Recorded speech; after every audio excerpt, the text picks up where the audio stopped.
Oh boy, Hollywood is at it again.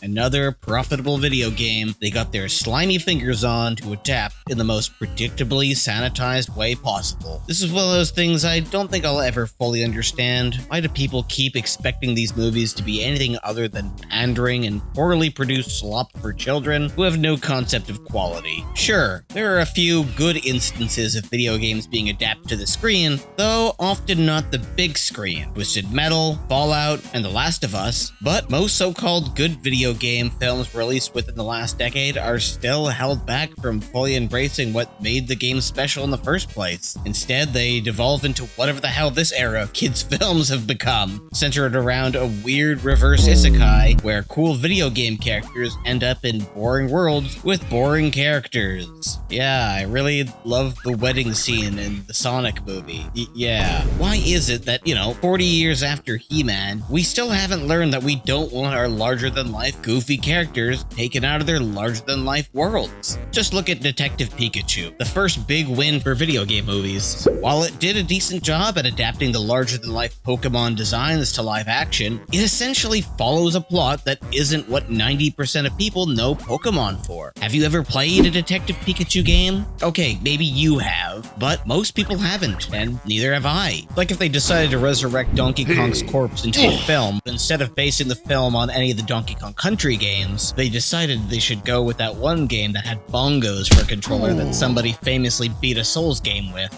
But quickly, remember to like the video and subscribe if you want to support the channel.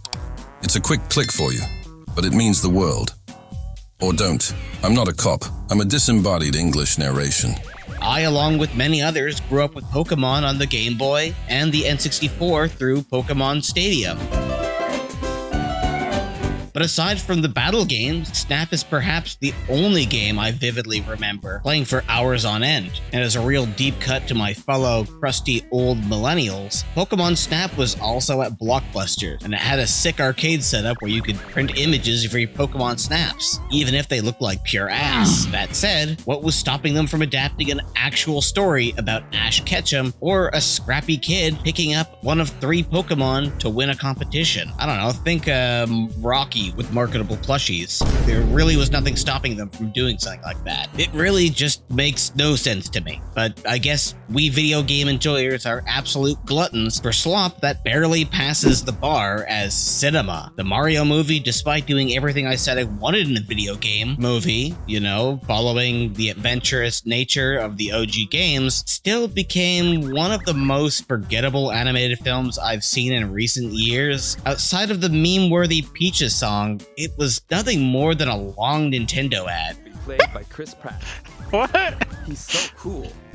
Mario will be talking a lot. And I'm not the only one who said this. And hell, people are already starting to get really tired of Jack Black's shtick these days. And his recent reveal as Steve in Minecraft and the worst part of the already terrible Borderlands movie doesn't help him at all. That said, the Mario movie isn't terrible. It's passable fun, but it's really nothing special. It did try to adapt the bare-bones story of Mario Bros, so I'll give it that, but it literally just did that. Nothing more. It was really just the most forgettable thing you'll ever watch in your life. Much of the film really is designed to evoke soy jack faces from 40-year-old men who are still crying about the Mario movie from the 80s, while kids mindlessly take it in like any other Minions movie. And while I won't lie, I was certainly of the demographic that stupidly screamed at the screen when they played the Donkey Kong rap song, because screw you, every YouTuber, AK64 did not kill platformers, the Mario movie was still a painfully cynical product that didn't try to tell a story that meant anything. It was just a collection of signifiers signifying absolutely nothing but to encourage more Nintendo sales. If video game adaptations keep coming out like this, we're gonna be seeing a lot more committee-driven movies like Minecraft and Borderlands.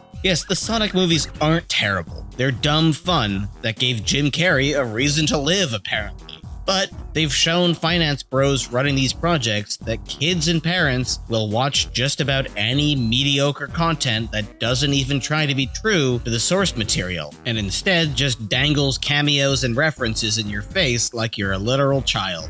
Who needs a Minecraft movie with actual Minecraft characters? Just throw whatever random epic celebrity in front of the camera with tons of random jump scare Easter eggs and you're golden. And I don't know about you, but I'd rather see games like Legend of Zelda and Metroid get the proper development they deserve with fully fleshed out stories that don't just feel like a bunch of cameos and callbacks to random parts of the games. You know, an actual film. But yeah, those are just my thoughts. What do you think? Do you think we, as video game enjoyers, give too much leeway to movies based on games? Are we really setting ourselves up for a ton of rushed adaptations driven by corporate greed just to cash in on the Mario movie success? Let me know in the comments below. I've been thinking about this far too much for somebody who's 30 years old now. Take it easy, guys. Love y'all.